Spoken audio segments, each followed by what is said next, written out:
భూ సమస్యలు, భూ వివాదాలు లేని తెలంగాణ నిర్మాణమే ప్రభుత్వ లక్ష్యమని రెవెన్యూ శాఖ మంత్రి పొంగులేటి శ్రీనివాసరెడ్డి స్పష్టం చేశారు. రాష్ట్ర వ్యాప్తంగా భూముల రీసర్వే చేపట్టాలని ప్రభుత్వం నిర్ణయించినట్లు తెలిపారు.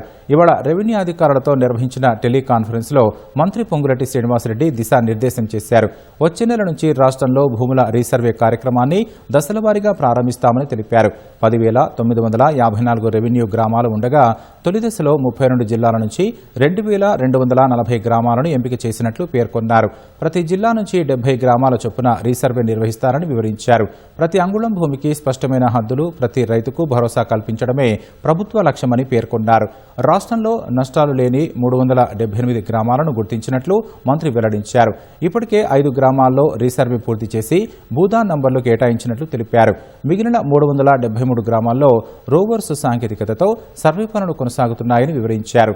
రీసర్వే పూర్తయ్యాక ప్రతి భూకమతానికి ఖచ్చితమైన హద్దులు నిర్ణయిస్తామని, ప్రతి సర్వే నెంబర్కు ప్రత్యేక భూదార్ నంబరు కేటాయించనున్నట్లు మంత్రి వెల్లడించారు.